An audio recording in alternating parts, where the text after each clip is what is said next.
First of all, very very congratulations for qualifying the first step. ठीक है, first hurdle, first step, first challenge, right? And yes, it's a very nice feeling that you've crossed the first step. Now I think the second step would be your mains examination, which will be somewhere in February में रहेगा. So if I take into consideration the time that you have is another 7 days, November के 6 days November के, then you have December, you have January, and कब रहेगा February में? mid February या first February या कैसे? Any idea? Tentative it was first week was written. So let's say you have December, you have January, and first week of February and the last week of November. ठीक है, तो December January is 60 days and another 15 days. You have around 75 days with you, है ना? आपके पास 75 days हैं, right? Which is a good amount of time. अच्छी बात ये है कि तो let us be very clear about कि हमें करना क्या है. 75 days को हमें organize कैसे करना चाहिए and how should we move forward. तो एक अच्छी बात ये है कि आपको एक early advantage है. Early advantage ये है कि आपका first time ये syllabus ऐसा change हुआ है. अगर if it is or if you are comfortable with Hindi in English, ठीक है, तो फर्स्ट टाइम अगर जैसे आपका सिलेबस चेंज हुआ है तो एक अर्ली एडवांटेज होता है, because everybody is as clueless. And क्योंकि जब फर्स्ट टाइम पेपर होता है तो पेपर इजी सेट होता है कंपेयर टू थर्ड फोर्थ या फिफ्थ टाइम पे. मतलब the same thing happened in UPSC also when they change the syllabus in 2014, right? जब उन्होंने 2013-14 में अपना सिलेबस चेंज किया था तो पहली बार एथिक्स का पेपर इंट्रोड्यूस हुआ था, तो उन्होंने सैम्पल पेपर निकाला था कि बच्चों को आइडिया तो होना चाहिए कि एथिक्स है क्या चीज़. तो सैम्पल पेपर निकाला था. Nearly 60% of the paper was same as the sample paper. मतलब जो जिस बच्चे ने सैम्पल पेपर प्रिपेयर किया था उसके 60% सेम मिला था. एंड अगर आप 2014 से लेके अगर आप पेपर का पैटर्न देखेंगे यूपीएससी का, तो पेपर की डिफिकल्टी बड़ी है. 2023 का paper is not as easy as 2014 paper. So I assume the same thing will happen for OPSC कि क्योंकि पहला बार एग्जाम है तो पेपर इजी आएगा, कंपटीशन कम रहेगा. एंड हर साल जैसे क्या होता है, हर साल जैसे जैसे पेपर के लिए आप यूज टू होते जाते हो कंपटीशन बढ़ता जाता है. So good news is that competition कम रहेगा बिकॉज सबके लिए नया है. The second good news is the paper would be easier. When I say easier, the level of difficulty of the questions would not be as much. Generally आपके जो questions होते हैं वो 3 लेवल के होते हैं, ठीक है? व्हेन आई से 3 लेवल ऑफ question easy क्या, difficult क्या. So let us understand when we say there are 3 level of question, level 1, level 2 and level 3, or easy, moderate and difficult. Easy question can be like what is a tropical cyclone, what is tropical cyclone, and mention the conditions and mention the conditions of a tropical cyclone. ये first level का question है. मैंने ऐसे first level का question है, यानी जो बच्चे ने ऑलरेडी ट्रॉपिकल साइक्लोन पढ़ा है और उसको कंडीशंस याद हैं, उसके लिए इसमें कोई डिफिकल्ट नहीं है. उसमें सिर्फ ये चेक हो रहा है कि आपको याद है कि नहीं याद है. Is your memory supporting you? आपने जो पढ़ा है क्या आपको मेमोरी आपकी सपोर्ट कर रही है एग्जाम कंडीशन में? ये फर्स्ट लेवल का क्वेश्चन है, इसको हम इजी क्वेश्चन बोलेंगे. That this is a very simple question. इसमें ज्यादा कुछ एप्लीकेशन नहीं करना है. आपने कहीं पढ़ा हुआ है ट्रॉपिकल साइक्लोन क्या है, ट्रॉपिकल साइक्लोन की कंडीशंस क्या है, और आपको वो एग्जाम में लिख के आना है. यहाँ पे मेमोरी का गेम है कि अगर आपको याद है तो आप लिख लोगे. सेम टॉपिक से सेकेंडरी लेवल क्वेश्चन कैसे आ सकता है? सेकेंड लेवल 2 जो मॉडरेट क्वेश्चन आता है, मॉडरेट क्वेश्चन वो होता है जिसमें थोड़ा सा एप्लीकेशन बढ़ जाए. थोड़ा एप्लीकेशन बढ़ जाए यानी एग्जाम्पल, साइक्लोन क्या होता है? Low pressure depression. Low pressure depression can be formed in the tropical region, यानी 0 डिग्री लैटिट्यूड से लेके 30 डिग्री लैटिट्यूड तक जो मिलेगा उसको बोलोगे ट्रॉपिकल साइक्लोन. जो 30 डिग्री लैटिट्यूड से लेके 60 डिग्री लैटिट्यूड तक मिलेगा उसको बोलोगे टेम्परेट साइक्लोन या सब ट्रॉपिकल साइक्लोन. तो आपको 2 साइक्लोन्स पता है, पर आपसे अगर उन्होंने बोल दिया compare tropical cyclone and temperate cyclone, तो ऐसा है कि आपने एक जगह ट्रॉपिकल साइक्लोन पढ़ा है और दूसरी जगह आपने टेम्परेट साइक्लोन पढ़ा है. ट्रॉपिकल साइक्लोन जो ट्रॉपिक्स में होता है जिसमें लो प्रेशर होता है, टेम्परेट साइक्लोन जो सब ट्रॉपिक्स में होता है जिसमें लो प्रेशर सिस्टम होता है, ये आपको पता है. बट इनको आपको कंपेयर करना है. तो जब आप कंपेयर करते हो तो एक जगह पे ट्रॉपिकल साइक्लोन पड़ा है, दूसरी जगह पे टेम्परेट पड़ा है, बट एक साथ कंपेयर कभी नहीं किया। ये हो गया अप्लाइड, कि आपको सिर्फ मेमोरी का सपोर्ट नहीं चाहिए यहाँ पे, पहले तो याद होना चाहिए, और दूसरी बात आपने थोड़ा एप्लीकेशन भी होना चाहिए। लाइक किसके पैरामीटर्स पे कंपेयर करूं, क्यों ओरिजिन होती है ट्रॉपिकल साइक्लोन, क्यों ओरिजिन होती है temperate cyclone. Origin, region of origin is different. Tropical cyclone originate होती है सी में, जब सी सरफेस टेम्परेचर हो जाता है 27 डिग्री सेल्सियस के ऊपर। टेम्परेट साइक्लोन क्यों डेवलप होती है, फ्रंटोजेनेसिस के कारण। दो एयर मास होता है, एक वार्म एयर मास, एक कोल्ड एयर मास। जब एक दोनों बाजू में खड़े रहते हैं तो फ्रंट बनता है। Front is zone of inclination, a zone of interface between the warm air mass and the cold air mass। दो एयर मास के बीच में जो इंटरफेस बनता है उसको बोलते हो फ्रंट्स। फ्रंट्स बना, लो प्रेशर है तो अब ये घूमने लगेंगे, they will start rotating। तो आपने पहले कंपेयर इनको किस में किया, ओरिजिन के बेसिस पे, कि वो ओरिजिनेट क्यों होते हैं। ये अलग रीजन के कारण ओरिजिनेट होता है, ये अलग रीजन के कारण ओरिजिनेट होता है। ये ओरिजिन होता कहाँ है, वेयर। ये ट्रॉपिकल साइक्लोन सिर्फ पानी में ओरिजिनेट होता है, टेम्परेट साइक्लोन पानी या लैंड में ओरिजिनेट हो सकता है। एक बार ओरिजिन होने के बाद ये मूव कैसे करते हैं, ट्रॉपिकल साइक्लोन कैसे मूव करता है, ट्रॉपिकल साइक्लोन मूव करता है east to west. Temperate cyclone कैसे मूव करते हैं, वेस्ट टू ईस्ट। तो इनका मूवमेंट भी अलग है। तो आप कर क्या रहे हो, आप कर रहे हो कि आपको याद है कहीं और आप उसको उस समय अप्लाई कर रहे हो, क्वेश्चन में जो पूछ रहा है आप उसको उसी समय वहां पे अप्लाई कर रहे हो, तो लेवल 2 हो जाता है। Level 2 is about level 2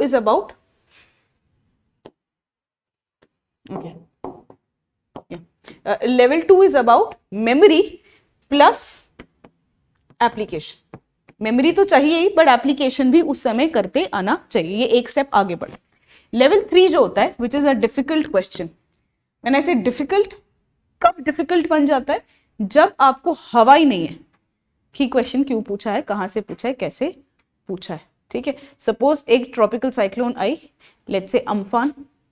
Amphan का ओरिजिन बताओ, अम्फान क्यों ऐसे मूव की, अम्फान से क्या हो सकता है। तो आपको अम्फान पता ही नहीं है, तो आपको हवा ही नहीं है, तो आप क्या लिखोगे एग्जाम में, वहां मेमोरी और एप्लीकेशन नहीं है, वहां पे बियॉन्ड द बाउंड्री क्वेश्चन हो जाता है। ठीक है, ऐसे क्वेश्चंस कम आते हैं, यूपीएससी में भी कम आते हैं। ठीक है, तो क्वेश्चन का परसेंटेज जनरली यूपीएससी में क्या होता है, और उसमें यूपीएससी इसलिए बोल रही हूँ क्योंकि उससे आपको अंदाजा हो जाएगा कि आपके इसमें कैसे आएगा। मतलब UPSC is little more difficult क्योंकि एग्जाम को चेंज हुए 10 साल हो गए। ओडिशा में पहली बार आया है तो हम easy to moderate questions expect कर सकते हैं ज्यादा। So suppose there are 10 questions, suppose there are 10 questions, UPSC will give 2 questions like this, UPSC will give 6 questions like this, 7 questions like this, or for that matter 6 ही देगी, and UPSC can give 2 questions like this। तो ये जो 2 question है ना, ये कभी game नहीं change करते क्योंकि इसके बारे में 90% लोगों को हवा नहीं होती। गेम चेंज करता है ये क्वेश्चन, और ये क्वेश्चन भी इतना गेम नहीं चेंज करते हैं। मतलब आप का इजी क्वेश्चन में सब स्कोर करेंगे क्योंकि वो तो मेमोरी वाला खेल है, तो वो इजी क्वेश्चन सबको आता है। डिफिकल्ट क्वेश्चन किसी को नहीं आता है, या बहुत ही रेयर चांस है कि किसी को आए। वो डिफिकल्ट सबके लिए, वो पूछेंगे ही बियॉन्ड द सिलेबस, वो पूछेंगे ही ऐसे क्वेश्चन। गेम चेंज करते हैं मॉडरेट क्वेश्चंस। दैट मीन्स जहां पे आपका एप्लीकेशन होना चाहिए। ये यूपीएससी की बात करते हैं। तो अगर 262 है, लेट मी से 262 है, आई डोंट थिंक ओडिशा में there would be this। I would rather say if UPSC is 262, if UPSC gives me 2, 6 and 2, Odisha mein what do I believe is you will have more of easy questions because first time है, first time I'm लिख रहा हूँ। I believe ये 4 होना चाहिए, 4 to 5 भी हो सकता है। ठीक है, this will be probably 1 ताकि थोड़ा प्रेशर बना रहे। ठीक है, and this can be around 4 questions again, so 5, 5, 4, 1। तो इजी टू मॉडरेट ही आएगा जिसमें इजी की तरफ ज्यादा फोकस रहेगा। जब क्वेश्चन इजी क्वेश्चन आते हैं सो हियर बिकम्स 5, 4 and 1। अगर 20 क्वेश्चंस होंगे तो डबल कर देना, 10, 8 and 2। ठीक है, तो यूपीएससी में अगर ये है तो वहां पे आपका ऐसा रहेगा। जब आपके सामने इजी, मॉडरेट और डिफिकल्ट क्वेश्चन आता है तब आपकी स्ट्रैटेजी क्या होनी चाहिए, क्योंकि आपको दूसरों से जीतना है। तो जीतने की स्ट्रैटेजी तब होती है जब आपको ये पता है कि सामने वाला क्या कर रहा है और आपको क्या करना चाहिए। अगर क्वेश्चन ईजी है, अगर क्वेश्चन ईजी है और आप समझ पा रहे हो कि सिर्फ मेमोरी का खेल है, आपने कहीं पढ़ा है और आपको वहां पे लिख के आना है, आपके पास ऐसा कुछ चीज होनी चाहिए जो आपको एक नंबर एक्स्ट्रा दे, +1 नंबर, एंड इफ यू और +½ number, and if you are able to do this for every question, अगर आप हर क्वेश्चन के लिए आधा नंबर एक्स्ट्रा खींच लेते हो तो आपको 10 नंबर एक पेपर में एक्स्ट्रा मिलते हैं।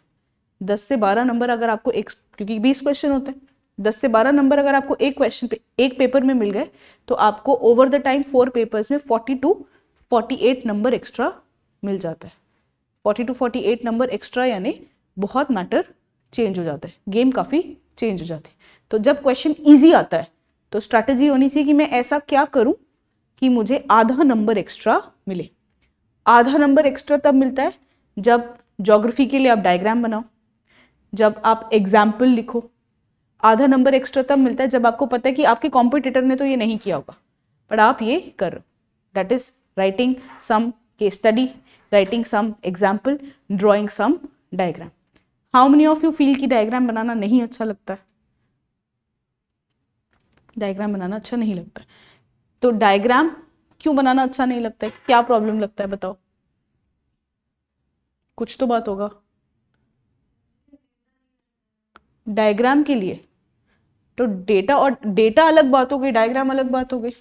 +1 नंबर के लिए आपके पास डेटा हो सकता है, +1 नंबर के पास आपके पास एग्जाम्पल हो सकता है, +1 नंबर के लिए आपके पास डायग्राम हो सकता है। मैं तो इसकी बात कर रही हूँ। किसने पहले क्वेश्चंस में, आप सबने पेपर दिया है, you've given the paper test 4, how many of you have not given test 4? Okay, raise your hands please. Okay, those you've given the test, you've given the test, आपने दिया, आपने डायग्राम बनाया first में, आपने बनाया, आपने कौन सा डायग्राम बनाया? ट्रॉपिकल साइक्लोन का स्ट्रक्चर बनाया, आपने डायग्राम बनाया।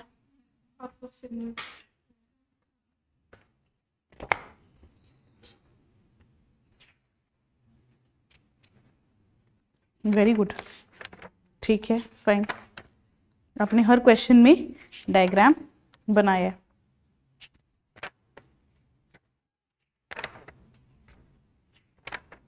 वेरी वेरी गुड, उड़ीसा वाला भी बनाया है, तो आप you have the requisite skills there, which is very good. ठीक है, इसको पकड़े। What is the total? 64.5, nearly 50% number है ना, वेरी गुड। ठीक है, तो एडवांटेज मिलता है अगर आप डायग्राम बनाएं। ठीक है, तो आपको डायग्राम बनाना नहीं पसंद है अगर, तो पहले ये समझो कि ऐसा नहीं हो सकता कि मुझे सारे डायग्राम बनाना नहीं पसंद है। मैंने से सारे डायग्राम नहीं बनाना पसंद है, इसका क्या मतलब है? डायग्राम का मतलब सिर्फ मैप नहीं होता है, डायग्राम का मतलब हब एंड स्पोक डायग्राम भी हो सकता है, डायग्राम का मतलब फ्लो डायग्राम भी हो सकता है। यानी हो सकता है आपको मैप बनाना नहीं पसंद, ठीक है, you don't like to make the map of India, you don't like to make the map of the world, but at least ऐसा डायग्राम तो बना ही सकते हो। कंडीशंस ऑफ ट्रॉपिकल साइक्लोन तो लिख ही सकते हो ऐसे। ठीक है, तो कोई भी रिप्रेजेंटेशन ऐसे ब्लेटेंटली मत रिजेक्ट करो कि मुझे डायग्राम बनाना नहीं पसंद। आप हब एंड स्पोक डायग्राम बनाए, या तो फिर आप ऐसे जो फ्लो डायग्राम बनाते हैं आपने आपकी केमिस्ट्री की बुक में या फिजिक्स में या बायोलॉजी में कभी ये जब असाइनमेंट सबमिट करते हैं तो ये बनाया ही होगा फ्लो डायग्राम, इसके बाद ये होता है, इसके बाद ये होता है, इसके बाद ये होता है, अगर ये नहीं हुआ तो ये हो जाएगा। ठीक है, क्यों डायग्राम बनाए हम क्यों एम्फेसिस कर रहे हैं इस पे? The reason I am emphasizing upon this is, आपका एग्जामिनर जो पेपर चेक करता है वो बोर हो चुका होता है word word word word word देख के, तो आपको मोनोटनी तोड़नी आनी चाहिए।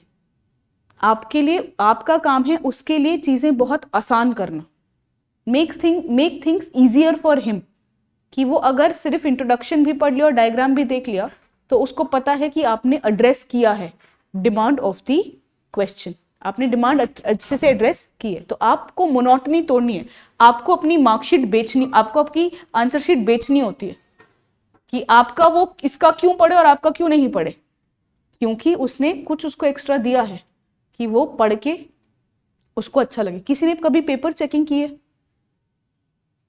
नहीं की है। ओके, बेसिकली कभी अभी अपने कभी फ्रेंड का आंसर चेक करना, 5 आंसर उसको बोलना लिखो और 5 आंसर चेक करना। आप 5 आंसर पढ़ने में ही परेशान हो जाओगे, क्योंकि इतना कंसंट्रेशन वाला काम होता है। तो आपको आपकी एग्जामिनर के लिए चीज़ें आसान करनी है, जैसे प्रेजेंटेशन आसान कर लिया, हेडिंग, सब heading, example, diagram, that makes things easier for the examiner. तो that's what I am saying कि आपको अगर स्ट्रैटेजी बता रहे कि अगर इजी पेपर आया है तो इजी पेपर में मार्क्स खींचने हैं, क्योंकि अगर आपके लिए इजी है तो बाकी सबके लिए भी इजी है, क्योंकि सब सेम सोर्स से पढ़ते हैं। तो आपको कुछ एक्स्ट्रा उसको देना पड़ेगा ताकि वो आपको extra number they. That's one thing. Difficult paper नहीं आएगा, आसान पेपर आएगा। आसान पेपर में कोशिश करो कि हर एक इसमें आप उसको या तो डायग्राम दो, या तो एग्जाम्पल दो, या तो डेटा दो, ताकि वो आपको एक्स्ट्रा नंबर दे। ठीक है, that's what one thing that you should have apart from the others. As far as the analysis of the mains is concern, या जो आंसर लिखना होगा, काफ़ी बच्चों ने पेपर नहीं लिखा है। अब आपके पास कुछ 75 डेज हैं, तो आपको पढ़ना भी है और आपको पेपर भी देने। मतलब ऐसा मत करना कि सिर्फ मैं पढ़ ही रही हूँ, आपको पेपर भी देने चाहिए। At least try to give 7-8 papers for GS and at least try to give 7-8 paper for your optional also. 7-8 paper GS के दें, 7-8 पेपर आप ऑप्शनल के दें। ठीक है, आप टाइमिंग अपने हिसाब से देख सकते हैं कि आपको कब देना है। एक तो मेरा सजेशन रहेगा पेपर देना। सेकंड, ये जो अप्रोच होता है कि मैं पहले पूरा पढ़ लूँगी फिर मैं पेपर दूंगी, पहले मैं पढ़ लेती हूँ, मैं 5 बार रिवाइज कर लेती हूँ, फिर मैं पेपर दूंगी, ये 10th क्लास में चलता है, ये 12th क्लास में चलता है। जब हम कॉम्पिटिटिव लेवल पे आते हैं तो एक बात तो गांठ बांध लो कि 5 बार रिविजन सोच के जाओगे 2 बार भी नहीं होगी, 2 बार सोच के जाओगे 1 बार भी नहीं होगी। तो एग्ज़ाम को पोस्टपोन मत करो ये सोच के कि हम पहले अच्छे से पढ़ लेंगे फिर पेपर देंगे, वो नहीं होगा। सीखोगे इसी से, पेपर देते ही सीखोगे। You will have to give papers, आपको पेपर देने पड़ेंगे। क्यों पेपर देने होते हैं? क्योंकि आप ये समझ पाओगे कि लिखना कितना है। लिखना 150 वर्ड्स ही हैं, 150 वर्ड ही लिखना होता है, या लिखना 250 वर्ड ही है।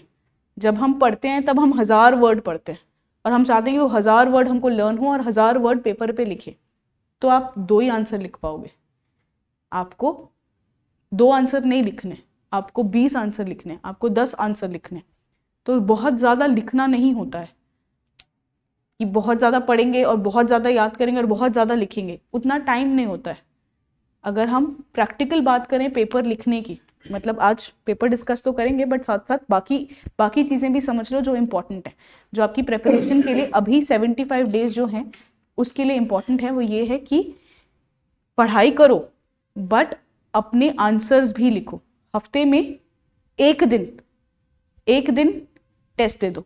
मतलब अगर 6 दिन पढ़ रहे हो तो संडे को टेस्ट दे दो, फिर 6 दिन पढ़ रहे हो फिर संडे को टेस्ट दे दो। बट 6 दिन में तो मेरा पूरा कोर्स भी नहीं हुआ है, तो मैं टेस्ट कैसे दूं?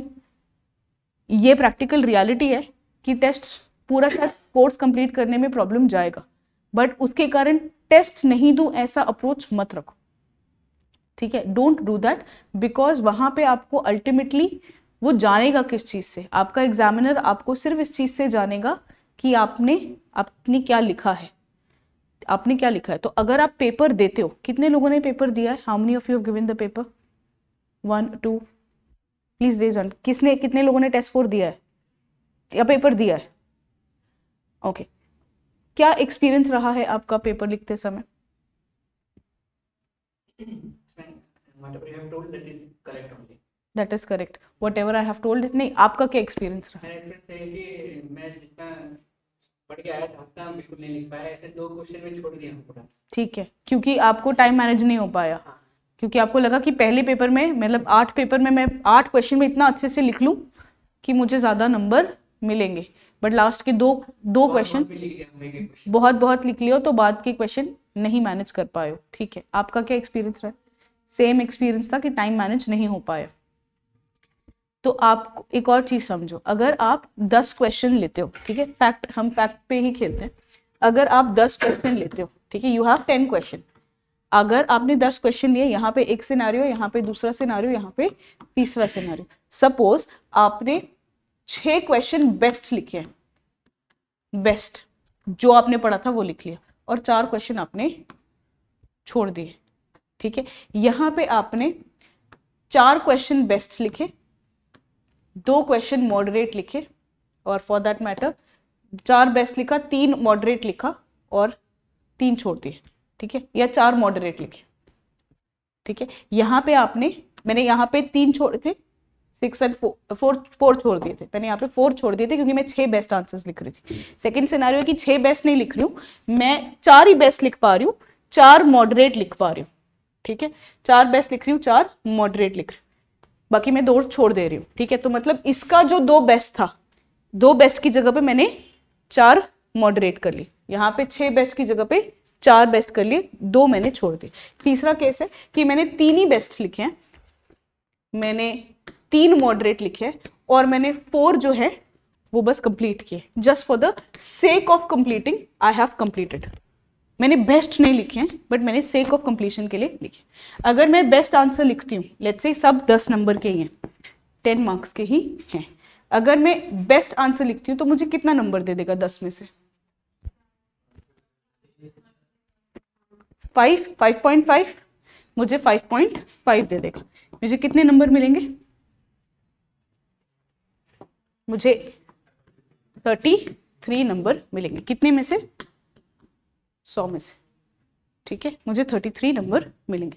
यहाँ पे मैंने 4 बेस्ट लिखा है तो मुझे 5.5 ही दे रहा है, ठीक है, और मैंने मॉडरेट लिखा है तो मुझे मॉडरेट में कितने नंबर मिलेंगे? 4, 4.5, 4 या 4.5, 4.25 ले लो, अगर 4 और 4.5 के बीच का ही चाहिए तो 4.25 ले लिए या 4.5 ले लिए, तो कितना हो गया? 5.5 इंटू 4 22, प्लस मॉडरेट के साथ कैलकुलेट करो 18, कितने नंबर हो गए? 40, ठीक है। अब इसकी बात करते हैं, यहाँ पे मुझे 5.5 मिला है, यहाँ पे मुझे 4.5 मिला है, और यहाँ पे सेक ऑफ डूइंग के लिए लिखा है, बस किया है, 3 नंबर मिलेगा, 3 या 3.5 मिलेगा। 5.5 इंटू 3 16.5, 4.5 इंटू 3 13.5, और ये 10 नंबर ले लेते हैं, या नहीं 12 नंबर है, कैलकुलेट करते हैं 44। इससे एक सबक ये मिलता है, डोंट 42, ठीक है, इससे एक सबक ये मिलता है, don't let best be the enemy of good, ठीक है, don't let best be the enemy of good. आप बेस्ट करने की कोशिश कर रहे हो बट आप दुश्मनी गुड से कर रहे हो, तो बेस्ट नहीं करना है, कुछ बेस्ट करना है, कुछ गुड करना है, कुछ for the sake of completion करना है। मार्क्स 33 से ना 42 गए, which is 9 number, 10 number, which makes a lot of difference। 9 and 10 number, ये तो हमने 10 क्वेश्चन के लिए किया है। अगर आप ओवरऑल देखते हो तो ये हो जाएगा 84, ये होगा 80 और ये होगा 66, क्योंकि आप 20 मार्क्स 20 क्वेश्चन देने वाले, हमने 10 ही लिखे हैं, तो ये हो जाएगा 66, ये हो जाएगा 80 और ये हो जाएगा 84।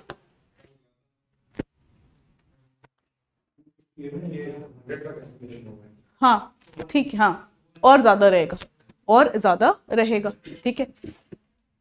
तो पॉइंट ये है कि बेस्ट आंसर लिखना, ठीक है, उससे अच्छा है कि कुछ बेस्ट लिखना, कुछ मॉडरेट लिखना, और कुछ सेक ऑफ कंप्लीशन के लिए कंप्लीट करके आना, ठीक है। समझ आ रहा है कैलकुलेशन?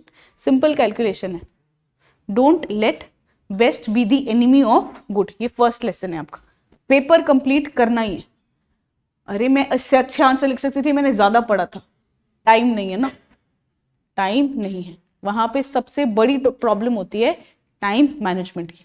आप रैंक 1 से पूछ लो यूपीएससी के कि आपको टाइम मैनेजमेंट में प्रॉब्लम हुआ, वो बोलेंगे हाँ टाइम मैनेजमेंट में प्रॉब्लम हुआ, तो वो हो गए, तो वो आपके साथ है ऐसा नहीं है। तो प्लीज़ एक चीज़ रख लो याद कि बहुत हम पढ़ते हैं बट हम लिखते कम हैं, वो नहीं करना है, क्योंकि जितना भी पढ़ोगे उतना लिख नहीं पाओगे, क्योंकि टाइम ही नहीं है, ठीक है।